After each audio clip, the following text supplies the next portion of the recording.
नमस्कार, वीडियो की संख्या में देखते हैं आई दृष्टि। आई दृष्टि का जो वार्षिकांक दिया गया था उसमें 1 अगस्त, जैसे कि हम जानते हैं इसका वार्षिकांक जो आया था 1 अगस्त 2023 से लेकर के 30 सितंबर 2024 की घटनाएं उसमें शामिल थी। और ये एक संक्षिप्त अंक इसका है। इसमें हम जो है समसामयिक घटनाओं की जो यानी यह है, इसमें हम अक्टूबर और नवंबर की आई दृष्टि को कवर करेंगे, यानी उसका शीर्ष पाठ है। और इसमें हम सबसे पहले जो यानी इसको बहुत तेज़ी के साथ संक्षिप्त में देखने का प्रयास करेंगे। आई दृष्टि का यह भाग है, इसमें अक्टूबर और नवंबर की घटनाएं सम्मिलित हैं। तो और यह अंक अति महत्वपूर्ण या उपयोगी होगा आगामी सभी प्रतियोगी परीक्षाओं के दृष्टिकोण से। इसके अंतर्गत देखें तो यूपीपीएससी द्वारा आयोजित होने वाले पीटी एग्जाम 2024, आरओ एग्जाम 2023, 17वीं BPSC PT exam 2024, MPSC, JPSC, RPSC, UPPSC, साथ ही एसपीएससी जो है यूपीएससी और एसएससी यूपीएससी के अंक अति महत्वपूर्ण होगा। तो इसमें देखते हैं सबसे पहले राष्ट्रीय परिदृश्य को देख लेते हैं। करंट नोट्स के अंतर्गत ये सारी जानकारी है। तो इसमें देखते हैं सबसे पहला जो ये है, यानी अक्टूबर में घटित घटनाओं में महत्वपूर्ण देखें तो 5 भाषाओं को शास्त्रीय भाषा का दर्जा दिया गया। यह ध्यान देना है कि संविधान की 8वीं अनुसूची में जो 22 भाषाएं सम्मिलित थी उसी के अंतर्गत यह दिया जाता है। भारत की भाषाई विविधता की पहचान उसका सम्मान करते हुए संविधान की 8वीं अनुसूची में 22 भाषाओं को सम्मिलित किया गया। इसी प्रकार करते हुए भारतीय भाषाओं की प्राचीन साहित्यिक परंपरा का संरक्षण और समर्थन करने हेतु केंद्र सरकार द्वारा उन्हें शास्त्रीय भाषा क्लासिकल लैंग्वेज का दर्जा प्रदान किया जाता है। इसके बैकग्राउंड में सारी जानकारी इसमें है। तो इसमें जो मुख्य उसको हम कवर करते हैं, 3 अक्टूबर 2024 को प्रधानमंत्री नरेंद्र मोदी की अध्यक्षता में केंद्रीय मंत्रिमंडल ने 5 भाषाओं को शास्त्रीय भाषा का दर्जा प्रदान किया। ये 5 भाषाएं देखें कौन सी? मराठी, पाली, प्राकृतिक, असमिया और बांग्ला है। इसमें देखिए 3 भाषाएं मुख्य रूप से संबंधित देश के राज्य महाराष्ट्र में मराठी है, बिहार, उत्तर प्रदेश, मध्य प्रदेश में पाली प्राकृतिक है, पश्चिम बंगाल में बांग्ला और असम में असमिया भाषा बोली जाती है। इसके लिए जो यह मानक है, ये सारे मानक इसमें दिए गए हैं। ये सारे इन समूहों का इतिहास है, इन भाषाओं का क्या हिस्ट्री है, सारी जानकारी इसमें देखा जा सकता है ये किस तरह से। चलिए आगे इसमें देखते हैं। तो जो मुख्य बातें हैं उसको हम शामिल कर लेते हैं।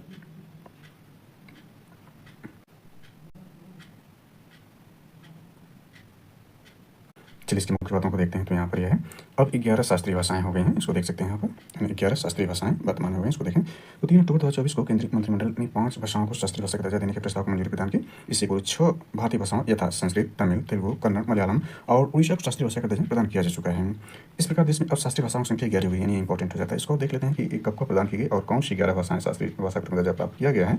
इसमें सबसे पहली जो भाषा वो तमिल को दिया गया था शास्त्रीय भाषा का दर्जा प्राप्त होने की थी, तो 12 अक्टूबर 2004 को इसकी शुरुआत जो तमिल भाषा से की थी, वेरी इंपॉर्टेंट हो जाता है। इसके बाद संस्कृत को दिया गया 25 नवंबर 2005 को। इसके बाद तीसरी भाषा बनी तेलुगु 31 अक्टूबर 2008 को। इसके बाद कन्नड़ 21 अक्टूबर 2008 को। मलयालम 8 अगस्त 2013 को।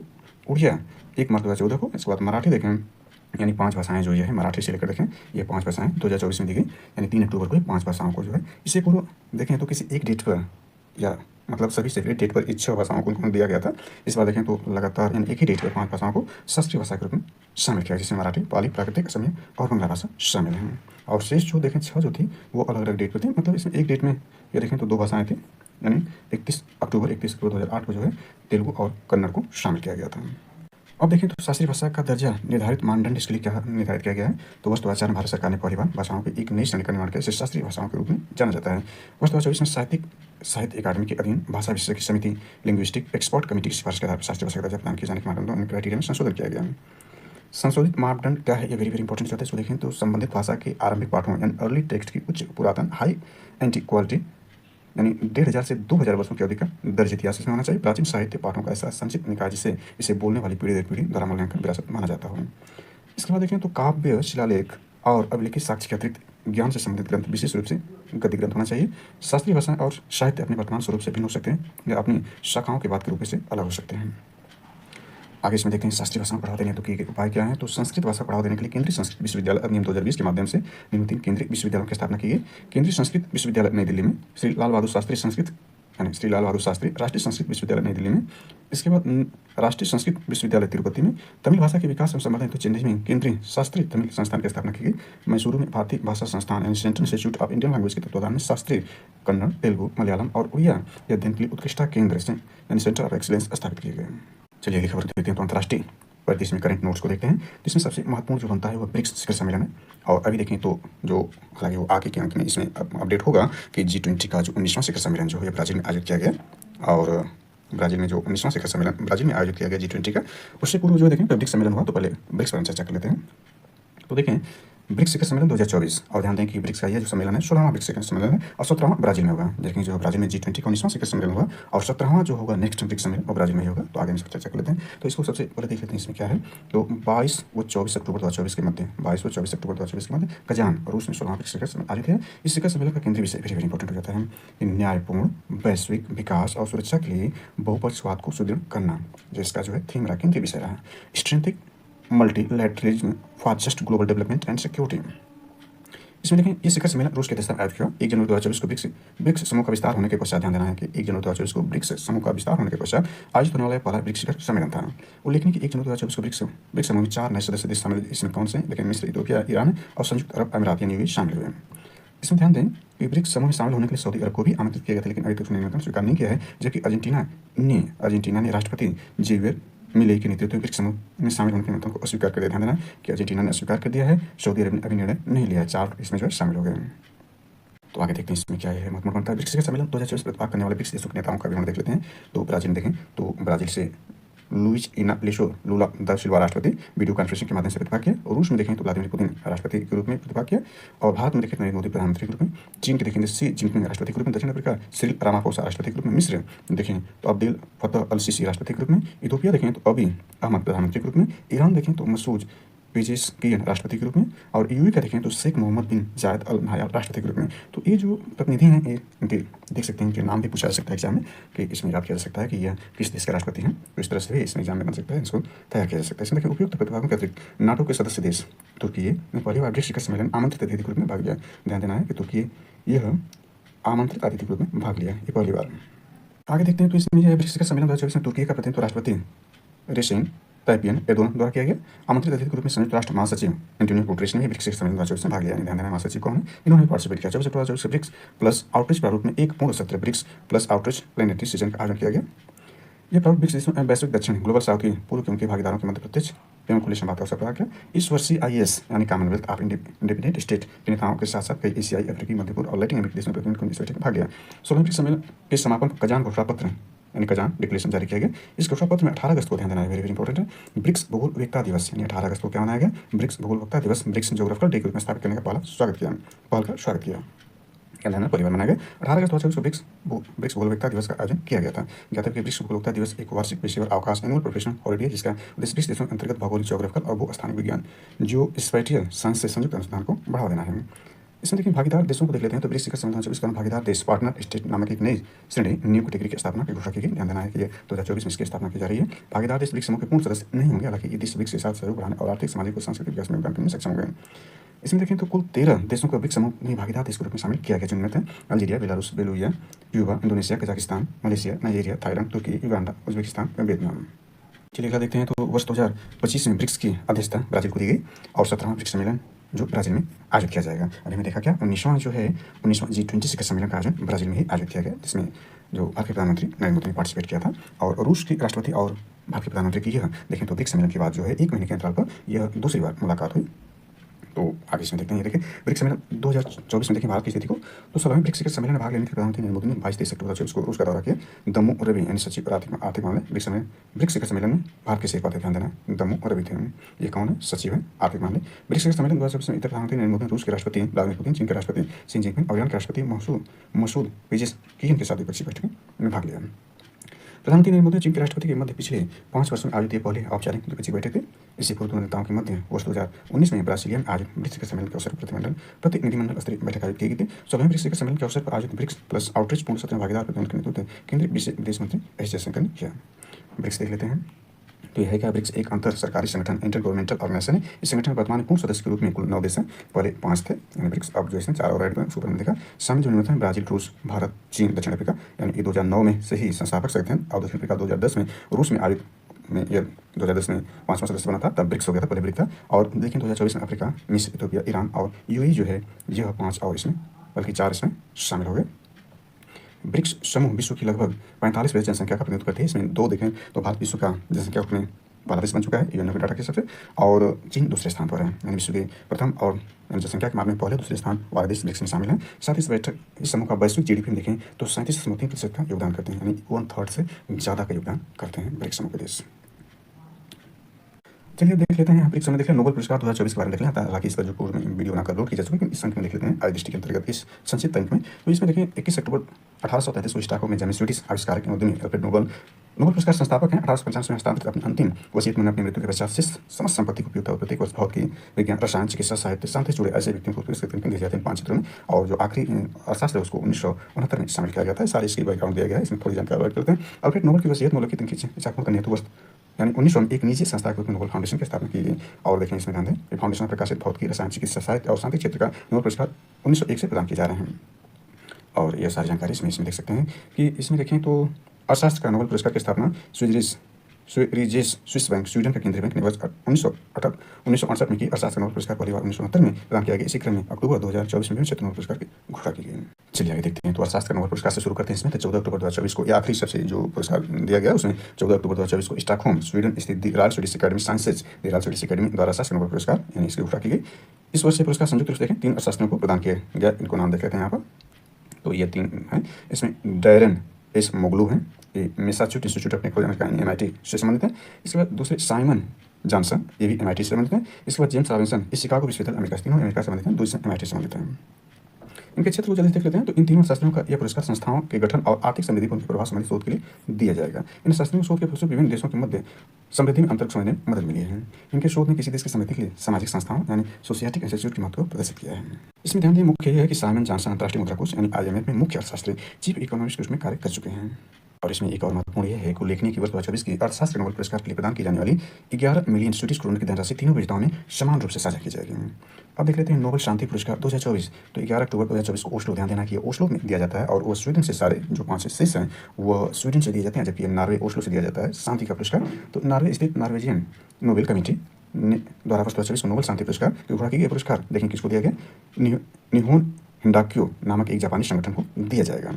यह पुरस्कार परमाणु हथियार और न्यूक्लियर वेपन से मुक्त एक विश्व की प्राप्ति के लिए संगठन द्वारा किए गए प्रयासों हेतु दिया जा रहा है या प्रदान किया जा रहा है। चलिए आगे देखते हैं। तो यह इसमें यह है, इसके बारे में देख लेते हैं। निहोन हिंडाक्यो के बारे में हिरोशिमा और नागासाकी, जैसे कि 6 अगस्त और 9 अगस्त 1946 को जो अमेरिका द्वारा जापान के इन दोनों शहरों पर जो है परमाणु बम गिराया गया था, यानी बिग फाइट में और जो है लिटिल बॉय के रूप में जो परमाणु बम गिराए गए थे। कि परमाणु बम हमले से जीवित बचे लोगों को संगठन है। उल्लेखनीय कि अगस्त 1945 में जापान के हिरोशिमा और नागासाकी पर अमेरिका के 2 परमाणु बम गिराए गए। 1945 में इस हमले में लगभग देखें तो 1,20,000 लोगों की मृत्यु हो गई थी। ऐसा माने कि लगभग 6,50,000 लोग इसमें जीवित बच गए, जिन्हें जापानी भाषा में हिबाकुशा नाम से जाना जाता है। क्या तब है कि वर्ष 1956 में स्थानीय हिबाकुशा समूह ने प्रशांत क्षेत्र में नापी हथियार परीक्षण के पीड़ित के साथ मिलकर E और H बम पीड़ित संगठनों जापान परिसंघ Japan confederation of H bomb suffering action का गठन किया था। इसका नाम जापानी भाषा में छोटा कर हियो हिंडाको कर दिया गया। अब यह जापान सबसे बड़ा सबसे प्रभावशाली हिबासु का संगठन बन चुका है। चलिए आगे देखते हैं। तो साहित्य के क्षेत्र का नोबेल पुरस्कार 2024 तो 10 अक्टूबर 2024 को स्टॉकहोम स्थित यानी स्टॉकहोम से दिया जा रहा है। स्वीडिश अकेडमी द्वारा 2024 साहित्य नोबेल पुरस्कार नोबेल प्राइज लिटरेचर घोषणा की गई। 2024 से साहित्य नोबेल पुरस्कार दक्षिण कोरियाई लेखिका हान कांग को प्रदान किया जाएगा। नोबेल साहित्य पुरस्कार जीतने वाली पहली दक्षिण कोरियाई लेखिका ध्यान देना है। साथ ही ये दक्षिण कोरिया की दूसरी नागरिक हैं जिन्होंने कोई नोबेल पुरस्कार जीता है। इससे पूर्व 2000 में दक्षिण कोरिया के तत्कालीन राष्ट्रपति किम डेजुंग को नोबेल शांति पुरस्कार प्रदान किया गया था। साथ ही नोबेल साहित्य पुरस्कार जीतने वाली 18वीं महिला हैं। हांगकांग नोबेल ध्यान देना, हांगकांग नहीं बल्कि हांगकांग नोबेल पुरस्कार जीतने वाली पहली एशियाई महिला भी हैं। हांगकांग को पुरस्कार उनके गहन काव्यात्मक गद्य पोएट्रिक प्रोज के लिए प्रदान किया गया, जो ऐतिहासिक त्रासदियों का सामना करता है और मानव जीवन की नाजुकता को जागृत करता है।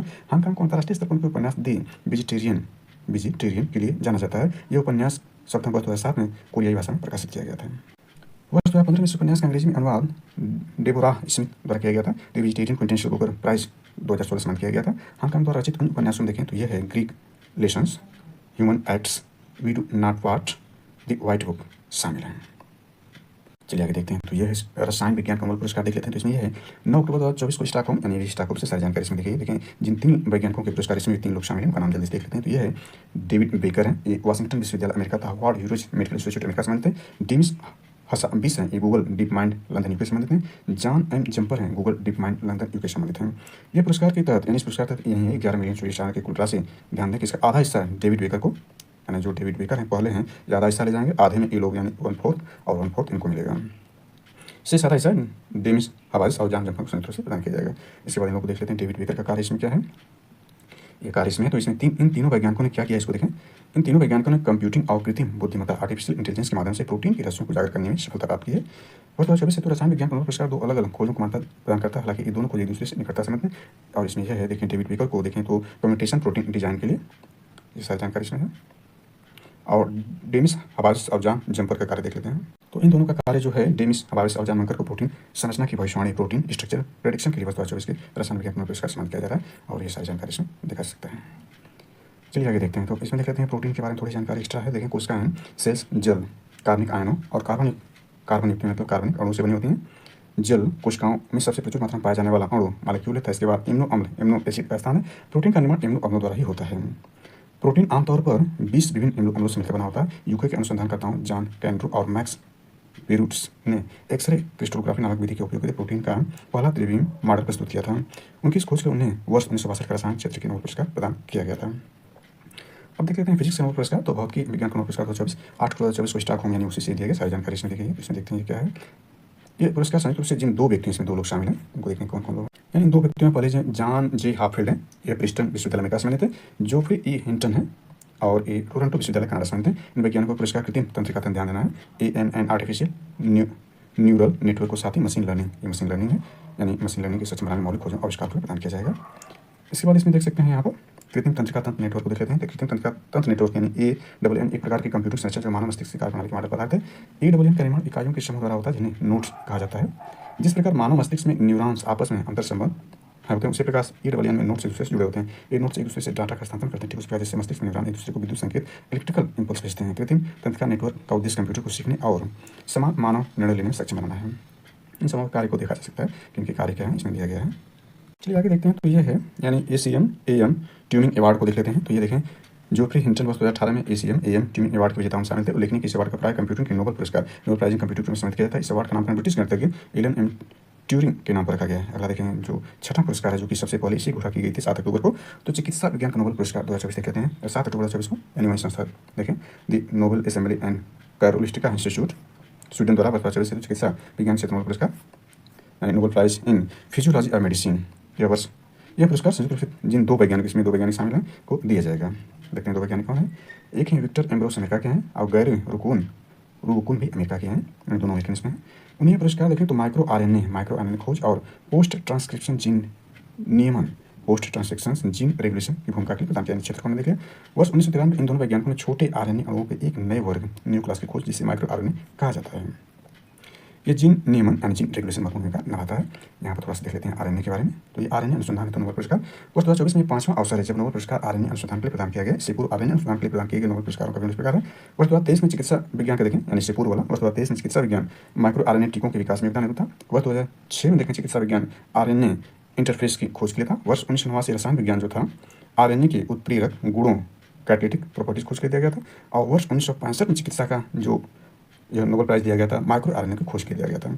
और देखें 2024 में भी जो है आरएनए से जुड़ी हुई जो घटना है, यानी इसमें देख सकते हैं आरएनए से जुड़ी हुई घटना के लिए ही दिया गया है ये पुरस्कार। देखें तो 2024 में माइक्रो आरएनए खोज और पोस्ट ट्रांसक्रिप्शन जीन नियमन में इसकी भूमिका के लिए प्रदान किया जाएगा। तो आगे देखते हैं। तो वैश्विक बहुआयामी गरीबी सूचकांक को देख लेते हैं। तो जैसा कि हम जानते हैं राष्ट्रीय बहुआयामी गरीबी सूचकांक जो होता है भारत में नीति आयोग जारी करता है और वैश्विक के रूप में थोड़ा सा देख लेते हैं। तो वैश्विक बहुआयामी गरीबी सूचकांक का विकास वर्ष 2010 में ऑक्सफोर्ड गरीबी एवं मानव विकास पहल यानी OPHI Oxford poverty and human development institute द्वारा संयुक्त राष्ट्र विकास कार्यक्रम UNDP मतलब यूनाइटेड नेशन डेवलपमेंट प्रोग्राम के मानव विकास रिपोर्ट कार्यालय HDRO द्वारा किया जाता है। OPHI था UNDP, ध्यान देना है इनके द्वारा ये किया जाता है। एल्करी फास्टर विधि का विकास बहुआयामी गरीबी के मापन के लिए किया गया। इसमें सारी जानकारी दिया गया है। इसमें देख सकते हैं यह है कि सभी के लिए एक बेहतर आर्थिक टिकाऊ भविष्य के निर्माण हेतु उद्देश्य वर्ष 2015 से 2030 के लिए जो है 17 सतत विकास लक्ष्यों SDG को अपनाया गया था। SDG के अंदर लक्ष्य एक वर्ष 2030 तक विश्व से गरीबी की संपूर्णता सभी प्राथमिक कुल सम्मिलित है, यानी SDG 1 जो है गरीबी संबंधित है और इसी पर हम चर्चा करने जा रहे हैं। तो ये सारी जानकारी इसमें दिखा सकता है। संबंधित तथ्य को देख लेते हैं।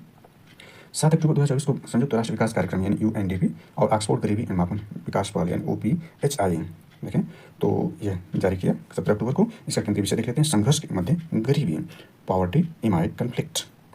इसके बाद देखें वैश्विक बहुआयामी गरीबी सूचकांक 2024 के तहत विश्व के 112 देशों में रहने वाले 6.3 बिलियन लोगों समेत आंकड़ों को संकलित किया गया है। इस 6.3 बिलियन लोगों में 1 बिलियन लोग यानी 18.3% देखें तो गंभीर बहुआयामी गरीबी एक्यूट मल्टी डायमेंशनल पॉवर्टी की स्थिति में निवास कर रहे हैं। इन 1.1 बिलियन गरीब लोगों में आधी से अधिक संख्या यानी 584 मिलियन 18 वर्ष से कम आयु के बच्चों की है। उल्लेखनीय कि वैश्विक स्तर पर 27.9% बच्चे गरीबी की स्थिति में निवास कर रहे हैं, जबकि वयस्कों के संदर्भ में संख्या 13.5 है। कुल 1.1 बिलियन बहुआयामी रूप से गरीब लोगों में से 553 मिलियन लोग यानी 18.2% उप सहारा अफ्रीका में निवासित हैं, निवास करते हैं, जबकि बहुआयामी गरीबी लोगों की 402 बिलियन 5.0 जनसंख्या दक्षिण एशिया में निवासित है। स्पष्ट है कि विश्व की बहुआयामी रूप से गरीबी 83.2% जनसंख्या उप सहारा अफ्रीका और दक्षिण एशिया में ही निवास कर रही है।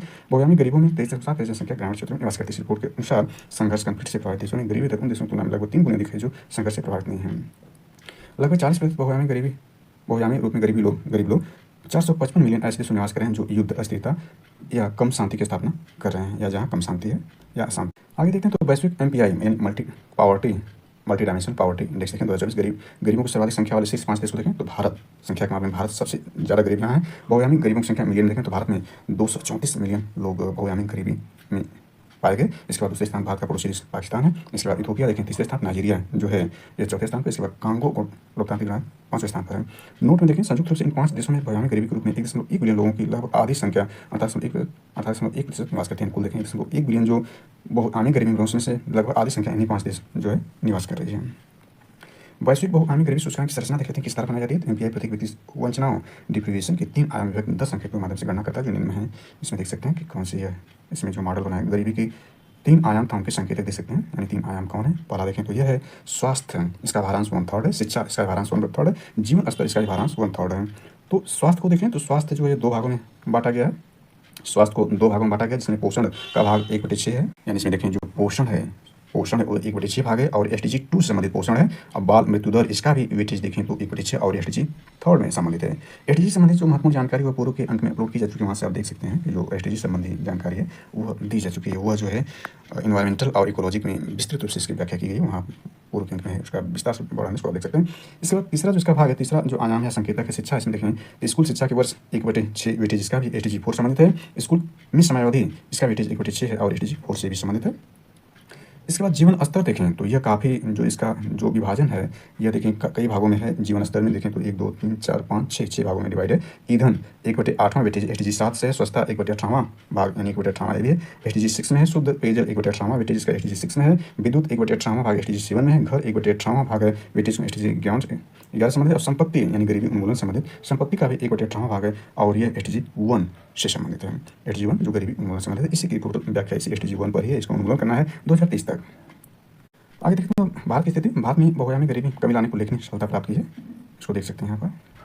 तो यहाँ पर यह है भारत का MPI मूल्य वर्ष 2005-6 के यानी MPI मूल्य जो है 2005-6 के 0.283 से घटकर वर्ष 2015-16 में 0.122 था। वर्ष 2019-21 में 0.069 हो गया। भारत में वर्ष 2005 में बहुआयामी गरीबी की स्थिति में निवास करे लोगों की संख्या लगभग 645.9 मिलियन यानी 55.1% थी, जो कि 2015-16 में घट करके 371.9 मिलियन 27.7% था। 2019 से 21 की अवधि में 231.8 मिलियन 16.4% हो गई। भारत ऊर्जा दक्षता हब में शामिल होने की मंजूरी, यानी भारत को जो ऊर्जा दक्षता हब में शामिल होने की मंजूरी इसमें देख सकते हैं। यह है ऊर्जा दक्षता हब एनर्जी एफिशिएंसी हब की स्थापना वर्ष 2019 सरकारों के मध्य एक स्वैच्छिक सहयोग वॉलंटरी कोलैबोरेशन के रूप में इसका उद्देश्य ऊर्जा दक्षता की तैनाती शुरू करने के लिए वैश्विक समाज को बढ़ावा देने के लिए किया। इस हब की औपचारिक स्थापना वर्ष 2019 में की गई थी, लेकिन इसे आधिकारिक रूप से लॉन्च वर्ष 2021 में किया गया था। इस प्रकार इसका पूर्ण पैमाने संचालन प्रारंभ हुआ। इस हब के देखें 16 संस्थापक सदस्य देश हैं, इसमें भारत को शामिल कर लिया गया, ध्यान देना है। और इसमें यह है कि इस हब का सचिवालय अंतर्राष्ट्रीय ऊर्जा एजेंसी यानी IEA की मेजबानी में पेरिस में स्थित है। आसमानी तथ्य को देख लेते हैं। 3 अगस्त 2024 को प्रधानमंत्री नरेंद्र मोदी की अध्यक्षता में केंद्रीय मंत्रिमंडल ने आशय पत्र पर हस्ताक्षर के माध्यम से भारत को ऊर्जा दक्षता हब में शामिल होने की स्वीकृति दी। ऊर्जा दक्षता ब्यूरो यानी BEE bureau of energy efficiency को भारत के शीर्ष में कार्यान्वयन एजेंसी के रूप में नामित किया गया, यानी B हब की गतिविधियों में भारत की भागीदारी को बनाने में महत्वपूर्ण भूमिका निभाएगा। ये सारी जानकारी इसमें दी गई है। आगे जल्दी से देख लेते हैं आर्थिक परिदृश्य यानी इकोनॉमिक जो है इसका हाईलाइट्स को देख लेते हैं। करंट नोट्स इसमें है तो देश विदेश की आर्थिक महत्वपूर्ण घटनाओं तो आर्थिक संगठनों से गतिविधियों दृष्टिपात इसमें देखते हैं, यानी दृष्टिपात करते हैं। तो इसमें देखते हैं भारत के लिए राष्ट्रीय स्वास्थ्य लेखा अनुमान 2021-22 देख लेते हैं। इसमें क्या है वर्ष 2021-22 के लिए जारी राष्ट्रीय स्वास्थ्य लेखा यानी NHA अनुमान श्रृंखला का 9वां संकट से राष्ट्रीय स्वास्थ्य प्रणाली संधान केंद्र national health system resource centre यानी तैयार किया गया है। इसमें मुख्य बातों को कवर कर लेते हैं, यानी इसमें ये सब जानकारी दी गई, इसको देख सकते हैं। ये काफ़ी डिटेल है, यहाँ पर देखना चाहें छोटे रूप में। इस अवधि के दौरान देश में कुल सकल घरेलू उत्पाद GDP में सरकारी स्वास्थ्य व्यय की हिस्सेदारी 2014-15 के 1.33% से बढ़कर 2021-22 में इतना हो गई। इसके बाद देखें केंद्र सरकार, यहाँ देख सकते हैं केंद्र सरकार यानी सरकार के सभी स्रोतों से प्राप्त पूंजीगत व्यय निम्न है। केंद्र सरकार के, राज्य सरकार के, निगम कर यह है, वादाता ग्रुप में है, तो डाटा इसमें सारा दिया गया है। महत्वपूर्ण इसमें देखें केंद्र सरकार के स्वास्थ्य संबंधी व्यय निम्न है। इसमें देखें राष्ट्रीय स्वास्थ्य मिशन पर यह व्यय है, रक्षा मेडिकल सेवा पर यह है, रेलवे स्वास्थ्य सेवा पर यह है, सेंट्रल गवर्नमेंट हेल्थ स्कीम पर यह है और भूतपूर्व सैनिक अंशदायी स्वास्थ्य सेवा पर यह जो है व्यय कर रही है केंद्र सरकार। इसके बाद इस जानकारी इसमें दी गई है। इसको देख सकते हैं। आगे देखें श्रमिकों हेतु न्यूनतम वेतन दर में वृद्धि वेरी वेरी इंपॉर्टेंट हो जाता है। इसको देख लेते हैं, थोड़ा विस्तार इसका कर लेते हैं। इसको देखें तो 25 सितंबर 2024 को केंद्र सरकार द्वारा श्रमिकों विशेषकर असंगठित क्षेत्रों के कामगारों को सहायता के उद्देश्य से परिवर्तनशील महंगाई भत्ते यानी वेरिएबल डीएनएस अलाउंस वीडीए संशोधित करते हुए न्यूनतम मजदूरी दरों में वृद्धि घोषणा की। इस निर्णय का उद्देश्य श्रमिकों को जीवन यापन हेतु बढ़ती लागतों का सामना करने में मदद करना है। संशोधन 1 अक्टूबर 2024 से प्रभावी हो जाना प्रभावी होगा। इससे पूर्व श्रमिक दरों का अंतिम संशोधन अप्रैल 2024 में किया गया था। यानी इसमें देख लेते हैं कौन कौन लोग शामिल हैं। सरकार के निर्णय से केंद्रीय क्षेत्र में प्रतिष्ठानों के भीतर भवन निर्माण करने वाले, माल लादने उतारने वाले, चौकीदार या प्रहरी, सफाई, शोधन, घर की देखभाल करने वाले, खनन, कृषि सहित विभिन्न क्षेत्रों में लगे श्रमिकों को संशोधित दर का लाभ होगा। न्यूनतम मजदूरी के कौशल स्तरों यानी स्किल लेवल पर पंजीकृत किया गया है, वर्गीकृत किया गया है। तो इसमें देखें वाले अकुशल हैं, अनस्किल्ड हैं, अर्धकुशल हैं, सेमी स्किल्ड हैं, कुशल स्किल्ड हैं, अत्यधिक कुशल हाई स्किल्ड इसमें शामिल हैं। साथ ही इन्हें भौगोलिक क्षेत्र हैं जहाँ ए, बी और सी के आधार पर वर्गीकृत किया गया है। इसके बाद देखें इस संशोधन के बाद अकुशल क्षेत्र अकुशल क्षेत्र जैसे निर्माण में कंस्ट्रक्शन लगे हैं, सफाई स्वीपिंग कर रहे हैं या शोधन क्लीनिंग, माल लादने वाले उतारने वाले, लोडिंग श्रमिकों को हेतु क्षेत्र ए में न्यूनतम मजदूरी दर यानी क्षेत्र ए में ध्यान देना, क्षेत्र ए में न्यूनतम मजदूरी दर 783 रुपये प्रतिदिन 783 रुपये प्रतिदिन या प्रतिमाह देखें तो 20,358 रुपये प्रतिमाह होगी। इसके बाद अर्धकुशल हेतु न्यूनतम मजदूरी दर देखें तो 868 रुपये प्रतिदिन या 22,568 रुपये प्रतिमाह होगी। इसके बाद देखें तो यह इसके अलावा कुशल कर्मी, लिपिक, बिना हथियार वाले चौकीदार या प्रहरी हेतु न्यूनतम मजदूरी दर देखें 994 रुपये या 24,804 रुपये प्रतिमाह होगी। इसके बाद देखें अत्यधिक कुशल तथा हथियार के साथ चौकीदार या प्रहरी हेतु न्यूनतम मजदूरी दर इसका देखें तो 1,035 रुपये प्रतिदिन या 26,910 रुपये प्रति माह होगी। केंद्र सरकार औद्योगिक श्रमिकों यानी सब जानकारी इसमें दी गई है। संशोधन 1 अप्रैल तथा 1 अक्टूबर से प्रभावी होगी। यानी इसमें देखें औसत वृद्धि का वर्ष में 2 बार परिवर्तनशील महंगाई भत्ते को संशोधित करती है जो 1 अप्रैल तथा 1 अक्टूबर से प्रभावी होती है। इसमें जानकारी है। इसके बाद देखें रबी फसलों के न्यूनतम समर्थन मूल्य को देख लेते हैं तो 16 अक्टूबर 2024 प्रधानमंत्री नरेंद्र मोदी की अध्यक्षता में आर्थिक मामलों की मंत्रिमंडलीय समिति यानी CCE द्वारा विपणन वर्ष 2025-26 हेतु सभी औदेशित रबी फसलों न्यूनतम समर्थन मूल्य यानी MSP वृद्धि की ध्यान देना है कि यह इसके द्वारा किया जा रहा है। अक्सर पूछ देता है। ये देखते हैं तो विपणन सत्र 2025-26 हेतु रबी फसलों के न्यूनतम मूल्य इन रबी फसलों में कई प्रकार को देती हैं। तो फसलें देखें रबी सारी फसलें हैं और इसमें देखें इसका जो MSP बढ़ाया गया उसे क्या है देखें तो यह है आपका ये 24-25 के लिए है, ये 25-26 का यह है और ये 25-26 की जो MSP यहाँ पर इसको देख सकते हैं। तो ये आप यानी इसमें देखें तो यह था 24-25 में यह था और इसको बढ़ा करके यह कर दिया गया यानी 25-26 में यह जो है देखें तो यह 24-25 हो गया है।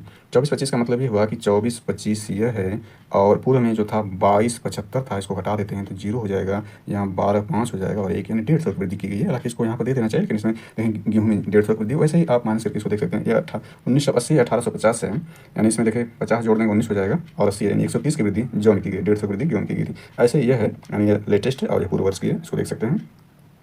ये सारी जानकारी इसमें दी गई, इसको देखा जा सकता है। इसके बाद ये देख लेते हैं भारत की अक्षय ऊर्जा क्षमता यानी भारत की अक्षय ऊर्जा क्षमता 200 गीगावाट के पार हो गई। ये जानकारी है, इसको मेन पॉइंट पर इसको कवर कर लेते हैं। चलिए इसमें देखते हैं तो यह बनता है अक्षय ऊर्जा आधारित उत्पादन क्षमता यानी 201.45 गीगावाट में कई तरह के नवीकरण ऊर्जा संसाधन प्रयोग करते हैं जिनमें में इसमें सौर ऊर्जा देखें तो 90.76 गीगावाट सर्वाधिक है। देखें तो भारत जो है वह 2024 में ही विश्व का तीसरा सबसे ज़्यादा सौर ऊर्जा उत्पादन करने वाला देश बना था जापान को बचाते हुए। पवन ऊर्जा देखें तो भारत इसमें योगदान 200 में जो पवन ऊर्जा के योगदान है 47.36 है और यह विश्व में देखें तो भारत चौथे स्थान बना हुआ है पवन ऊर्जा के उत्पादन में। बृहद जल विद्युत परियोजना देखें तो 46.92 गीगावाट है। इसके बाद सूक्ष्म जल विद्युत परियोजना 5.07 गीगावाट है। बायोमास और बायोगैस जैव शक्ति 11.32 यानी एक क्रम से दिए गए हैं। पहले स्थान पर इसका योगदान दूसरा, फिर तीसरा, चौथा, इसका देख सकते हैं। यानी इसका जो है इससे ज़्यादा है यानी ये आपका चौथा, पाँचवा यह है सूक्ष्म जल विद्युत परियोजनाओं से जो नवीकरण ऊर्जा प्राप्त होती है। यानी इसमें हम ये देख सकते हैं कि ये जो आपका है इसको थोड़ा सूची में देख लेते हैं। भारत में देखें तो भारत में नवीकरण ऊर्जा क्षमता को देख लेते हैं तो सौर ऊर्जा यानी इसको हमने देखा इसका योगदान 45.1% है। इसके बाद हाइड्रो में देखें तो ये आपका यह इतना परसेंट है यानी हाइड्रो मीन्स पवन ऊर्जा है, हाइड्रो मीन्स जो है बृहद जल विद्युत परियोजनाएँ हैं 46.92 जो है बृहद जल विद्युत परियोजनाओं के अंतर्गत यह है। इसके बाद पवन ऊर्जा का यह योगदान है। इसके बाद देखें जैव शक्ति का योगदान यह है, हालांकि ऊपर हमने देख लिया डिस्ट्रीब्यूशन के हिसाब से। इसके बाद सूक्ष्म जल विद्युत का योगदान यह है, इसका परसेंटेज भी दिया गया। भारत में नवीकरण ऊर्जा क्षमता में अग्रणी राज्य को देख लेते हैं तो भारत की नवीकरण ऊर्जा क्षमता में पहले स्थान देखें सारी ऊर्जाओं को ऐड करके यह है। पहले स्थान पर देखें तो राजस्थान है, दूसरे स्थान पर गुजरात है, तीसरे स्थान तमिलनाडु है और चौथे स्थान पर कर्नाटक है और यह गीगावाट में दिया गया आंकड़ा, इसको ध्यान देना है, सारे गीगावाट में दिए गए हैं। आगे इसमें है संधारण हेतु वैश्विक सुर्खियों में भारतीय थाली। इसमें देखें 10 अक्टूबर 2024 को वर्ल्ड वाइल्ड लाइफ फंड यानी WWF द्वारा 2024 में लिविंग प्लेनेट रिपोर्ट 2024 यानी 2024 लिविंग प्लेनेट रिपोर्ट जारी की गई। इस वर्ष रिपोर्ट शीर्षक के संकट में एक प्रणाली ए सिस्टम इन पीरियड, यह इसका जो है वो शीर्षक रहा। इसमें सब जानकारी दी गई है, इसको देख सकते हैं। इसमें देखें यह है। इसके अलावा इससे श्री अन्न यानी श्री अन्न का नाम देकर एक चमत्कारी भोजन का एक नया अर्थ और आयाम दिया गया जो मोटे अनाज उसको श्री अन्न का नाम दिया। उल्लेखनीय कि वैश्विक मंच पर इस प्राचीन अनाज को बढ़ावा देने हेतु संयुक्त राष्ट्र ने मार्च 2021 में वर्ष 2023 को अंतर्राष्ट्रीय मिलेट वर्ष घोषित किया था, यह ध्यान देना है। तो सरकार से अन्न की उत्पादकता बढ़ाना और पौष्टिक अनाज को रोजमर्रा के आहार में शामिल करते हुए खाद्य उपभोग प्रतिमान को बदलने का प्रयास करेगी। सारी जानकारी इसमें दिया गया है, उसको देखा जा सकता है, काफ़ी डिटेल में है। चलिए अगला महत्वपूर्ण देख लेते हैं, तो एशिया पावर इंडेक्स को देख लेते हैं। तो यह है सितंबर 2024 में लोवी इंस्टीट्यूट द्वारा जारी एशिया पावर इंडेक्स 2024 में भारत जापान को पीछे छोड़कर तीसरा सबसे शक्तिशाली देश बन गया है, जो कि इसकी बढ़ती भू राजनीतिक हैसियत को दर्शाता है। इस सूचकांक में सिर्फ देखें तो क्रमशः यूएसए पहला, चीन दूसरा है और भारत तीसरा और चौथा जो जापान हो गया है। एशिया पावर इंडेक्स 2024 के सबसे अहम निष्कर्षण एक क्षेत्र ताकतों संबंधित ranking regional power ranking Bharat लगातार सुधार जारी रखना है। इसमें देखें तो एशिया पावर इंडेक्स में शक्ति को संसाधन आधारित और प्रभाव आधारित निहितार्थों में बांटा गया। इसमें शक्ति संसाधन ये देख सकते हैं, प्रभाव संसाधन में इसको देख सकते हैं, इसके आधार पर निकाला गया है। किसी देश का समग्र शक्ति स्कोर उपयुक्त 8 उपायों पर भारित औसत से प्राप्त होता है, जिसमें 131 व्यक्तिगत संकेतक शामिल होते हैं। आगे देख लेते हैं वैज्ञानिक परिदृश्य को देख लेते हैं। इसमें करंट नोट्स है, इसमें देख लेते हैं ट्रैकोमा देख लेते हैं, वेरी इंपॉर्टेंट भी हो जाता है। इसमें देखें वर्ष 2024 में भारत द्वारा एक जन स्वास्थ्य समस्या यानी पब्लिक हेल्थ प्रॉब्लम के रूप में ट्रैकोमा का उन्मूलन कर दिया। 1/8/2024 को विश्व स्वास्थ्य संगठन WHO द्वारा की गई। भारत से शुरुआत प्राप्त करने वाला दक्षिण पूर्व एशियाई यानी साउथ ईस्ट एशिया तीसरा देश बना है। उल्लेखनीय WHO दक्षिण पूर्व एशिया क्षेत्र में भारत से पूर्व नेपाल, म्यांमार को ट्रैकोमा से उन्मूलन किया जा चुका है। अभी तक वैश्विक स्तर पर भारत सहित 21 देश उपलब्धि हासिल कर चुके हैं। उल्लेखनीय ट्रैकोमा वर्ष 1950-60 के दौरान देश में अंधेपन के प्रमुख कारणों में शामिल था। ट्रैकोमा को देख लेते हैं क्या। ट्रैकोमा को आंखों के रोहे की यानी ट्रैकोमा को आंखों में रोहे की बीमारी के नाम से भी जाना जाता है। अस्पष्ट ट्रैकोमा एक नेत्र रोग है और यह क्लेमाइडिया ट्रैकोमैट्रिस नाम की अंतःकोशिकीय जीवाणु के संक्रमण से फैलता है, यानी बैक्टीरिया द्वारा होता है। ध्यान देना, आंखों का रोग है और इसकी बैक्टीरिया का नाम यह है। यह संक्रमण संक्रमित व्यक्तियों की आंखों एवं नाक की स्राव डिस्चार्ज के सीधे या अप्रत्यक्ष संपर्क से आने से भी फैलता है। बचपन में बार बार संक्रमण होने पर ऊपरी पलकों के अंदरूनी हिस्से पर घाव हो जाते हैं, जिससे प्रत्येक पलकों के किनारा अंदर की ओर मुड़कर नेत्र गोलक को छूने लगता है। एक पीड़ादायक स्थिति की और से कार्निया यानी कोरोना अस्थायी रूप से क्षतिग्रस्त हो सकता है। और इसमें देखें तो इस स्थिति को ट्रैकोमैट्रिस ट्राइक्लेसिस के रूप में जाना जाता है और इलाज न होने पर आंखों की रोशनी कमी अंधापन हो सकता है। WHO ने ट्रैकोमा को एक उपेक्षित उष्णकटिबंधीय रोग के रूप में वर्गीकृत किया। ध्यान देना यह है क्या WHO द्वारा। इसमें देखें तो ट्रैकोमा उन्मूलन WHO प्रयास विश्व भर में ट्रैकोमा उन्मूलन है। तो WHO ने वर्ष 1993 से सेफ रणनीति सेफ स्ट्रेटजी अपनाया है। सेफ शब्द को देखें तो ये क्या है। सेफ शब्द सर्जिकल उपचार, सर्जिकल ट्रीटमेंट, एंटीबायोटिक्स वितरण, यानी यस जो है सर्जिकल ट्रीटमेंट है, ई से एंटीबायोटिक्स डिस्ट्रीब्यूशन है और एफ से यानी फिजिकल क्लीननेस यानी शरीर सफाई है और ई जो है पर्यावरण सुधार एनवायरमेंटल इंप्रूवमेंट से इंगित करता है, यानी फेस का ध्यान देना है। उपयुक्त सभी तत्व ट्रैकोमा से निपटने की दृष्टि से महत्वपूर्ण है। वर्ष 1996 में WHO ने वर्ष 20 तक ट्रैकोमा के वैश्विक उन्मूलन के लिए WHO गठबंधन को लॉन्च किया था। ध्यान देना कब तक था। यह गठबंधन की साझेदारी है जो सदस्य देशों द्वारा सेफ रणनीति कार्यों का समर्थन करती है। ट्रैकोमा उन्मूलन वैश्विक उन्मूलन की नई सेशन में बढ़ाकर 2030 तक कर दी गई है। पहले 2030 तक ट्रैकोमा उन्मूलन भारत के प्रयास को देख लेते हैं। तो वर्ष 1930 में भारत सरकार ने WHO और यूनिसेफ के सहयोग से राष्ट्रीय ट्रैकोमा नियंत्रण कार्यक्रम लॉन्च किया था। कब 1963 में राष्ट्रीय नियंत्रणता और दृष्टि हानि नियंत्रण कार्यक्रम यानी NPCVI national programme for control of the blindness and visual impairment वर्ष 1976 में एक 100% केंद्र प्रायोजित योजना को लॉन्च किया गया था। वर्ष 1976 में देश में ट्रैकोमा नियंत्रण प्रयासों को व्यापक यानी इसके राशि किया गया था। वर्ष 5 में ट्रैकोमा देश में नियंत्रण था लगभग 4% मामलों को उत्तरदायिता था। वर्ष 2018 तक देश में ट्रैकोमा का मामले घटकर 0.008% रह गया। चलिए जल्दी संक्षिप्तियों को देख लेते हैं। इसमें तो चर्चित व्यक्ति राष्ट्रीय स्तर देख लेते हैं। तो ये है न्यायमूर्ति संजीव खन्ना जी को देख लेते हैं। देश के 91 यानी 51 मुख्य न्यायाधीश यानी CJI chief justice of India का पदभार ग्रहण किया। 11 नवंबर 2024 को स्थान लिया न्यायमूर्ति DY चंद्रचूड़ जी का। इसके बाद शारदा सिन्हा जी को देख लेते हैं। तो बिहार की प्रसिद्ध लोक एवं शास्त्रीय संगीत गायिका का निधन हो गया 5 नवंबर 2024 को। उनके गाय मैथिली और भोजपुरी की लोकप्रिय छठ से जुड़े गीत पिछले कई दशकों से लोकप्रिय हैं। लोकगीतों के लिए उन्हें बिहार कोकिला के नाम से भी जाना जाता है। उन्हें वर्ष 2018 में पद्म भूषण था। वर्ष 1951 पद्म श्री सम्मान किया गया था। विवेक देवराय को देख लेते हैं। तो प्रसिद्ध भारतीय शास्त्रीय प्रधानमंत्री की आर्थिक सलाहकार परिषद यानी ACPM के अध्यक्ष का निधन हो गया 1 नवंबर 2024 को। वह जनवरी 2015 से जून 2019 तक नीति आयोग के सदस्य थे। उन्हीं वर्ष 2015 में पद्मश्री सम्मान किया गया था। प्रवीण राय को देख लेते हैं। देश में अग्रणी कमोडियन एक्सचेंज NCX यानी यह है कि मुख्य कार्यकारी अधिकारी CEO एवं प्रबंधक MD नियुक्ति की गई यानी अक्टूबर 2024 कार्यकाल 5 वर्ष का स्थान लिया PS रेड्डी का। आगे तो आशीष खन्ना को देख लेते हैं। तो अंतर्राष्ट्रीय सौर गठबंधन ISA के नए महानिदेशक नियुक्त किए गए। नवंबर 2024 में स्थान लिया डॉक्टर अजय माथुर का। कौन आशीष खन्ना जो ISA के नए महानिदेशक नियुक्त किए गए। विपिन कुमार कहते हैं वरिष्ठ IAS अधिकारी भारतीय विमान प्राधिकरण यानी AA के नए अध्यक्ष का पदभार ग्रहण किया 28 अक्टूबर 2024 को। TB नरेंद्रन को देख लेते हैं। तो टाटा स्टील के CEO और MD बनाए गए। विश्व इस्पात संघ यानी WSA के नए अध्यक्ष चुने गए। कार्यकाल 1 वर्ष का होगा। दीपक अग्रवाल को वरिष्ठ IAS अधिकारी केंद्र सरकार द्वारा नेफेड ध्यान देना कुछ देता है। National agriculture cooperative marketing federation of India के नए प्रबंधक MD नियुक्त किए। कार्यकाल का 5 वर्ष होगा। कंकु राजू को देख लेते हैं। प्रसिद्ध गुसाड़ी नृत्य गुरु का निधन 25 अक्टूबर 2024 को उन्हें वर्ष 2021 में पद्मश्री सम्मान किया गया। इसके बाद नोएल टाटा को देख लेते हैं। तो ये हैं टाटा ट्रस्ट के नए अध्यक्ष नियुक्त किए गए 2024 में। स्थान लिया रतन टाटा जी का निधन हो गया था अक्टूबर में। विजया किशोर राहटकर को देख लेते हैं। राष्ट्रीय महिला आयोग यानी NCB की नवी अध्यक्ष वेरी इंपॉर्टेंट है। विजया किशोर राहटकर राष्ट्रीय महिला आयोग यानी NCB की नवी अध्यक्ष बनी है 22 अक्टूबर 2024 को। इनका कार्यकाल देखें तो 3 वर्ष या 65 की जो भी हो पहले और स्थान लिया इन्होंने रेखा शर्मा जी का। देखिए परमेश श्रीमणि को देखें भारतीय तटरक्षक बल के 16वें महानिदेशक के रूप में उन्होंने पदभार ग्रहण किया और स्थान लिया राकेश पाल का और 15 अक्टूबर 2024 को इन्होंने पदभार ग्रहण किया। डॉक्टर P वेणुगोपाल देखें देश के प्रसिद्ध हृदय शल्य चिकित्सक एम्स नई दिल्ली के पूर्व निदेशक का निधन हो गया 8 अक्टूबर 2024 को। उन्होंने वर्ष 1954 भारत का पहला हृदय प्रत्यारोपण किया था। उन्हें 1998 पद्म भूषण सम्मानित किया गया था। नोबेल रतन नवल टाटा को देख लेते हैं। तो यह है प्रसिद्ध भारतीय उद्योगपति, वेरी वेरी इंपॉर्टेंट है। प्रसिद्ध भारतीय उद्योगपति एवं टाटा सन्स के मानद अध्यक्ष का निधन 9 अक्टूबर 2024 को हो गया। वे वर्ष 1962 में टाटा समूह में शामिल हुए थे। वे वर्ष 1991 से 2012 तक टाटा समूह की होल्डिंग कंपनी टाटा सन्स के अध्यक्ष थे। उन्हें वर्ष 2000 में देखें तो पद्म भूषण और वर्ष 2008 में पद्म भूषण से सम्मानित किया गया था।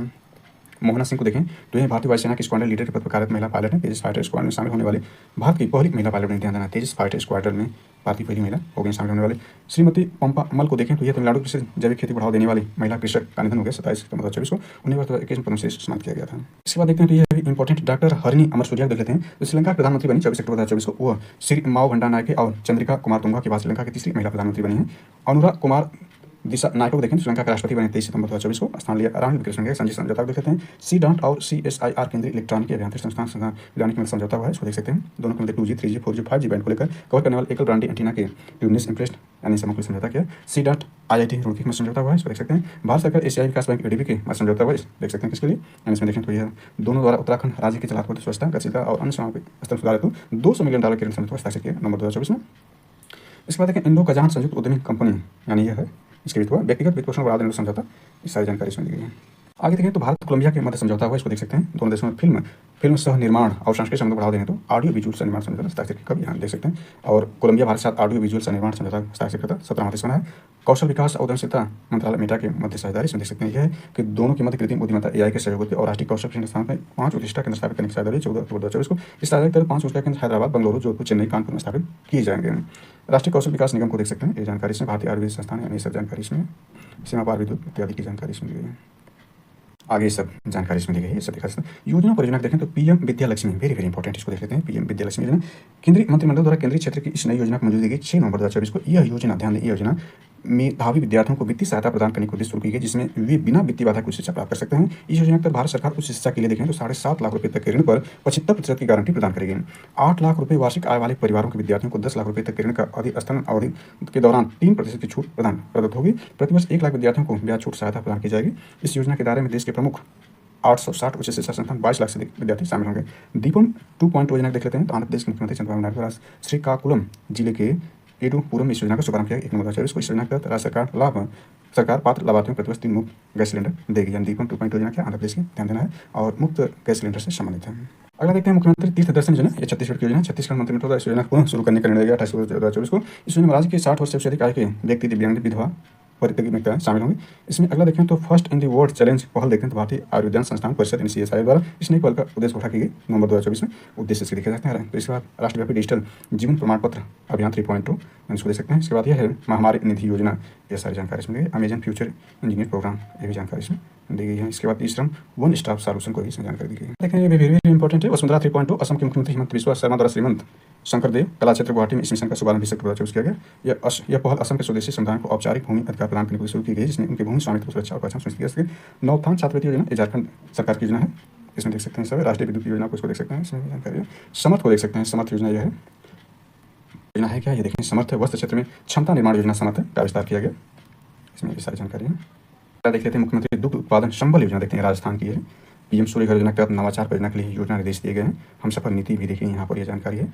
इसके बाद धरती आबा जनजाति ग्राम उत्कर्ष वेरी वेरी इंपॉर्टेंट हो जाता है। इसमें देख सकते हैं यह है कि प्रधानमंत्री नरेंद्र मोदी द्वारा देशभर में आदिवासी समुदायों के व्यापक और समग्र विकास सुनिश्चित करने के उद्देश्य से हजारीबाग झारखंड इस अभियान की शुरुआत 2 अक्टूबर 2024 को की गई। इसमें देखें इस योजना में कुल परिव्यय राशि देखें तो 79,156 करोड़ रुपये। इस अभियान के तहत 30 राज्यों केंद्र शासित प्रदेशों सभी जनजाति बहुल गाँव और आकांक्षी ब्लॉकों में फैले 549 जिलों और 29 ब्लॉकों में 5 करोड़ से अधिक जनजाति लोगों को लाभान्वित करते हुए लगभग 63,800 गाँव कवर किए जाएंगे। इस अभियान के तहत अगले 5 वर्षों में 17 मंत्रालयों के समय प्रयास से 25 योजना को ध्यान केंद्रित किया जाएगा। अगला देखें राष्ट्रीय खाद्य तेल मिशन तिलहन NMEO तिलहन, ये सब जानकारी इसमें। Uttar Pradesh agriculture growth and rural enterprise ecosystem strengthening UP agrees परियोजना, ये UP स्पेशल महत्वपूर्ण, इसको देखें। उत्तर प्रदेश मंत्रिमंडल द्वारा विश्व बैंक द्वारा सहायता प्राप्त इस परियोजना के क्रियान्वयन से प्रस्ताव को स्वीकृति 1 अक्टूबर 2024 दी गई। ध्यान देना है कि किसकी सहायता से, वर्ल्ड बैंक की। इस परियोजना में लागत देखें तो 4,000 करोड़ रुपये है। Uttar Pradesh project coordination unit द्वारा क्रियान्वित की जाने वाली इस योजना के अवधि 6 वर्ष, वित्तीय वर्ष 2024-25, वित्तीय वर्ष 2029-30 तक लक्ष्य इसका देख लेते हैं। लक्ष्य परियोजना क्षेत्र के कृषियों की आय में वृद्धि करके राज्य की अर्थव्यवस्था का विकास करना। पर्यटन मित्र और पर्यटन दीदी पहल देख लेते हैं। तो विश्व पर्यटन दिवस के अवसर पर पर्यटन मंत्रालय भारत सरकार द्वारा शुरुआत की गई। ध्यान देना है कि भारत सरकार की पर्यटन मित्र और पर्यटन दीदी परियोजना है। इसे देश भर के 6 पर्यटक स्थल देखें। ओडिशा मध्य प्रदेश, गंडीकोंडा आंध्र प्रदेश, बोधगया बिहार, आइजोल मिजोरम, जोधपुर राजस्थान, श्री विजयपुरम अंडमान निकोबार द्वीप समूह, जैसे कि पोर्ट ब्लेयर का नाम देखें तो श्री विजयपुरम कर दिया गया। ध्यान देना है अंडमान निकोबार से शुरू किया जा रहा है। आचार्य चाणक्य कौशल विकास योजना देखें प्रधानमंत्री नरेंद्र मोदी द्वारा वर्धा महाराष्ट्र में इस योजना का शुभारंभ 20 सितंबर 2024 को किया गया। ये देख सकते हैं इसमें। ये वेरी वेरी इंपॉर्टेंट हो जाएगा वर्ष दिवस, ये वेरी वेरी इंपॉर्टेंट। इसको देखें तो विश्व शौचालय दिवस जो है तिथि 19 नवंबर 2024 को मनाया, नवंबर में 19 नवंबर को मनाया जाता है विश्व शौचालय दिवस, और इस बार 19 नवंबर 2024 को मनाया गया। तो मुख्य थीम इसका क्या था? Toilets a place for piece, इसका थीम वेरी वेरी इंपॉर्टेंट है, कई बार यहाँ पूछा है। शांति और विकास के लिए विश्व विज्ञान दिवस देखें तिथि 10 नवंबर 2024 मनाया गया। मुख्य theme youth at the four front, इसका थीम था। विश्व सुनामी जागरूकता दिवस देखें तिथि 5 नवंबर को मनाया गया। मुख्य विषय यह था empowering the next generation with the lesson of the 2004 Indian ocean tsunami, 2004 में आया था सुनामी। सर आते भाषा गौरव सप्ताह 2024 देखें तो ये 3 से 9 नवंबर 2024 को मनाया गया। इसे असम राज्य में असमिया भाषा को शास्त्रीय भाषा का दर्जा देने के लिए मनाया गया। विश्व नगर दिवस देखें तो ये 31 अक्टूबर को मनाया गया। 31 अक्टूबर 2024 को मुख्य विषय youth leading climate in local action for cities के रूप में मनाया गया। वेरी वेरी इंपॉर्टेंट, इसको देख सकते हैं। इसके बाद 9वां आयुर्वेद दिवस देखें। आयुर्वेद दिवस जो है 29 अक्टूबर को जो धनतेरस था वो धनवंतरी दिवस को मनाया जाता है, तो उसी दिन आयुर्वेद दिवस मनाया जा रहा है। यह दिवस आयुष मंत्रालय भारत सरकार द्वारा प्रतिवर्ष धनवंतरी जयंती धनतेरस को मनाया जाता है। मुख्य विषय इस बार देखें क्या था? वैश्विक स्वास्थ्य के लिए आयुर्वेद का नवाचार। इसके बाद देखें सतर्कता जागरूकता सप्ताह 2024, ये 28 अक्टूबर 2024 3 नवंबर 2024 मुख्य विषय सत्यनिष्ठा संस्कृति से राष्ट्र की समृद्धि। वैश्विक मीडिया और सूचना साक्षरता सप्ताह 2024 तिथि 24 से 31 अक्टूबर 2024 मुख्य विषय ये थे। अंतर्राष्ट्रीय गरीबी उन्मूलन दिवस देखें तो 17 अक्टूबर को मनाया गया 2024 मुख्य विषय देखें तो Indian social and institutional treatment acting together just peaceful and inclusive society. देखें तो ये विश्व खाद्य दिवस है 16 अक्टूबर 2024 को मनाया गया। ये वेरी वेरी इंपॉर्टेंट है, इसको देख सकते हैं। इसका थीम क्या रखा गया इस बार देखें तो बेहतर जीवन और बेहतर भविष्य के लिए भोजन का अधिकार। अंतर्राष्ट्रीय ग्रामीण महिला दिवस ये वेरी वेरी इंपॉर्टेंट है, यह 15 अक्टूबर 2024 को मनाया गया। मुख्य विषय देखें तो ये बहुत लंबा है। Rural women sustaining nature for our collective future binding climate resilience converging biodiversity and caring and land towards gender equality and empowerment for women and girls।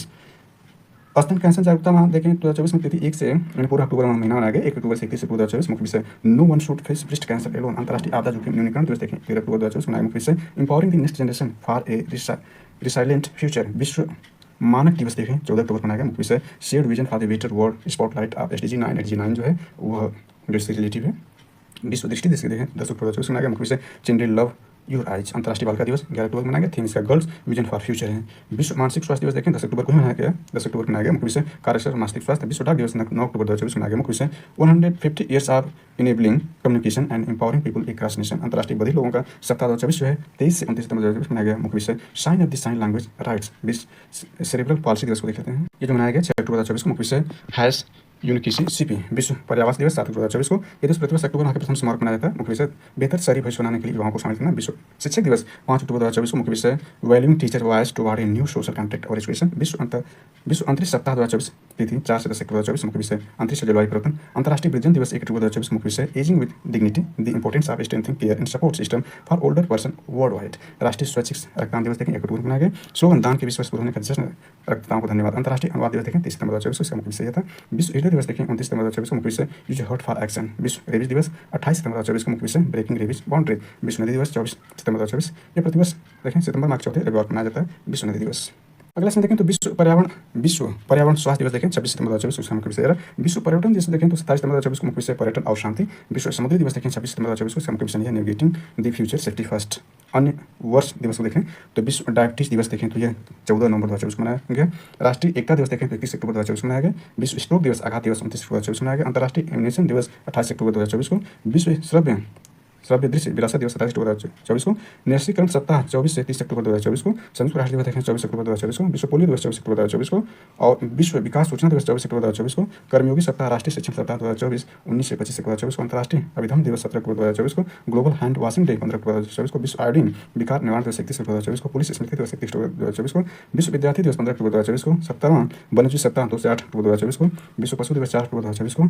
92वां वायुसेना दिवस यानी एयरफोर्स डे 8 अक्टूबर 2024 को। विश्व कपास दिवस 7 अक्टूबर 2024 को। अंतर्राष्ट्रीय अहिंसा दिवस 2 अक्टूबर 2024 को। सूचना की सार्वजनिक पहुंच अंतर्राष्ट्रीय दिवस 28 सितंबर 2024 को। विश्व गैंडा दिवस 22 सितंबर 2024 को मनाया गया। आगे देख लेते हैं खेल प्रदेश को जल्दी से इसमें। तो क्रिकेट को सबसे पहले देख लेते हैं। क्रिकेट में यह है कि न्यूजीलैंड क्रिकेट टीम का भारत दौरा 2024 से 16 अक्टूबर से 3 नवंबर तक जो है न्यूजीलैंड का भारत दौरा रहा। द्विपक्षीय टेस्ट श्रृंखला 3 मैचों की श्रृंखला रही और न्यूजीलैंड से 3-0 से जीत लिया पुरस्कार। और आंकड़े को जल्दी देख लेते हैं। इस श्रृंखला के सर्वश्रेष्ठ खिलाड़ी देखें तो विल एंग न्यूजीलैंड का रहा। सर्वाधिक रन ऋषभ पंत ने बनाया 261 रन भारत के हैं। सर्वाधिक विकेट वाशिंगटन सुंदर भारत और रविंद्र जडेजा भारत पर 16 विकेट लिए हैं। रिकॉर्ड इसमें जो है इसको देख लेते हैं। तो न्यूजीलैंड इतिहास में पहली बार भारत के विरुद्ध द्विपक्षीय टेस्ट श्रृंखला जीतने में सफल हुआ। न्यूजीलैंड 36 वर्ष बाद 1988-89 भारत के विरुद्ध कोई टेस्ट श्रृंखला जीतने में सफल हुआ है। वर्ष 2012 के बाद विरुद्ध इंग्लैंड भारत घरेलू श्रृंखला पर आयोजित टेस्ट श्रृंखला में पराजित हुआ है। वर्ष 2000 के बाद किसी भी टीम ने भारत घरेलू श्रृंखला पर आयोजित टेस्ट श्रृंखला में एक से ज़्यादा मैच में क्लीन स्वीप किया है। वर्ष 2000 में दक्षिण अफ्रीका के विरुद्ध भारत को दोनों टेस्ट मैच बेंगलुरु मुंबई में हार का सामना करना पड़ा था। न्यूजीलैंड के विरुद्ध बेंगलुरु में पहले टेस्ट के दौरान भारतीय टीम मात्र 46 रन पर ऑल आउट हो गई थी। टेस्ट के इतिहास में भारत की एक पारी में तीसरा न्यूनतम स्कोर था। दिसंबर 2020 में ऑस्ट्रेलिया के ग्लेड ओवल में मैदान भारत को 36 रन पर ऑल आउट कर दिया था। जून 1974 में इंग्लैंड ने लॉर्ड्स क्रिकेट ग्राउंड भारत को 42 रन पर ऑल आउट कर दिया था। अगला देख लेते हैं तो बांग्लादेश क्रिकेट का भारत दौरा ये 2024-25 19 सितंबर से 12 अक्टूबर तक की रहा। द्विपक्षीय श्रृंखला देख लेते हैं इसमें, तो परिणाम आप देख सकते हैं। 2 टेस्ट मैच की जो द्विपक्षीय श्रृंखला थी इसमें देखें तो भारत विजेता रहा 2-0 से। श्रृंखला के सर्वश्रेष्ठ खिलाड़ी देखें तो रविचंद्रन अश्विन भारत के सर्वाधिक रन यशस्वी जायसवाल ने बनाया 179 रन। सर्वाधिक विकेट जसप्रीत बुमराह और रविचंद्रन अश्विन ने लिए प्रत्येक 11-11 विकेट। विजेता भारत 3-0 से विजेता रहा श्रृंखला, यानी भारत जो है 2-0 से विजेता रहा। टेस्ट मैच की बात हो रही है, यानी टेस्ट मैच का नीचे देखें तो वह जो है T20 यानी 3 मैचों की T20 मैच इसको देखें तो भारत विजेता 3-0 से रहा, श्रृंखला को शुरू किया। श्रृंखला सर्वश्रेष्ठ खिलाड़ी हार्दिक पांड्या भारत के सर्वाधिक रन संजू सैमसंग भारत के 150 रन, सर्वाधिक विकेट वरुण चक्रवर्ती भारत और तंजीम हसन शाह के बांग्लादेश प्रत्येक ने 5-5 विकेट लिया। इसमें देखें तो क्या रिकॉर्ड बना, तीसरा T20 अंतर्राष्ट्रीय मैच 12 अक्टूबर 2024 हैदराबाद में खेला गया। भारतीय टीम ने 297 पर 6 यानी 6 विकेट खोकर 217 रन का स्कोर बनाया, बांग्लादेश को 133 रन पराजित किया। ये T20 अंतर्राष्ट्रीय क्रिकेट में भारतीय टीम द्वारा बनाया गया सर्वाधिक स्कोर है। ICC के पूर्ण सदस्य देशों का T20 में यह दूसरा सर्वाधिक स्कोर है। T20 अंतर्राष्ट्रीय में एक पारी में सर्वाधिक रन 3 सीरीज देखें तो पहला देखें जिम्बाब्वे ने बनाया 344 रन 4 विकेट पर विरुद्ध गैम्बिया के। नेपाल ने बनाया 314 रन 3 विकेट पर विरुद्ध मंगोलिया के। और भारत ने यहाँ देखिए बनाए 297 रन 6 विकेट विरुद्ध बांग्लादेश के। आगे देख लेते हैं ICC महिला T20 विश्व कप 2024 देख लेते हैं। यह खेला गया 3 अक्टूबर से 20 अक्टूबर 2024 के बीच में। मेजबान इसका UAE यानी संयुक्त अरब अमीरात रहा। कुल टीमें 10 इसमें संस्करण 9 रहा। द्विवर्षीय टूर्नामेंट 2 वर्ष हुआ था, पहला संस्करण 2009 में खेला गया था। परिणाम देख लेते हैं तो ये रहा, यानी इसमें परिणाम चैंपियन जो न्यूजीलैंड महिला टीम बनी पहला खिताब रहा है, वो विजेता दक्षिण अफ्रीका की महिला टीम रही है। पुरस्कार और आंकड़े जल्दी देख लेते हैं तो टूर्नामेंट की सर्वश्रेष्ठ खिलाड़ी अमिलिया कोर न्यूजीलैंड महिला टीम की। फाइनल मैच की सर्वश्रेष्ठ खिलाड़ी अमिलिया के न्यूजीलैंड की महिला टीम। सर्वाधिक रन देखें तो लॉरा वार्ड दक्षिण अफ्रीका की महिला टीम 223 रन बना। सर्वाधिक विकेट अमिलिया के 15 विकेट लिए। सर्वोच्च व्यक्ति स्कोर देखें तो यह बनाई है नेके बास दक्षिण अफ्रीका की महिला 74 रन। सर्वश्रेष्ठ बल्लेबाजी औसत देखें तो हरप्रीत कौर करा भारतीय कप्तान 150 के औसत से सर्वाधिक छक्के देखें तो डिल एंड्रा डार्टिन का वेस्ट इंडीज मिला 9 छक्के मारे। सर्वाधिक चौके लॉरा वॉलवार्ड दक्षिण अफ्रीका के 24 छक्के मारे। सर्वाधिक अर्धशतक देखें तो हरप्रीत कौर भारत 2 अर्धशतक बनाए उन्होंने। यहाँ पर देख सकते हैं कि यह है न्यूजीलैंड महिला ICC महिला T20 विश्व कप का खिताब जीतने वाली चौथी टीम बनी है। 6 खिताबों के साथ ऑस्ट्रेलिया महिला इस टूर्नामेंट की सबसे सफल टीम है, जबकि इंग्लैंड महिला और वेस्ट इंडीज महिला के खिताब जीतने में सफल हुई है। यानी देखें तो 6 खिताब ऑस्ट्रेलिया ने जीता और 3 खिताब अलग अलग देशों ने जीता है। ICC महिला T20 विश्व कप 2024 के लिए ICC द्वारा घोषित 3 आदि टूर्नामेंट में शामिल होने वाली हरप्रीत कौर एकमात्र भारतीय खिलाड़ी रही हैं। टेनिस देख लेते हैं ATP शंघाई मास्टर 2024 2 से 13 अक्टूबर 2024 खेला गया। स्पर्धा इसमें देखें यह शंघाई चीन में खेला गया। विजेता के रूप में इसको देख सकते हैं कौन कौन है। एकल पुरुष एकल विजेता जैनिक सिंगर इटली के रहे और पुरुष युगल देखें ये रहे। इसके बाद ये सब देख सकते हैं ATP इत्यादि ये सब चीन ओपन को देख सकते हैं। एथलेटिक्स में सब सारी जानकारी इसमें दी गई है।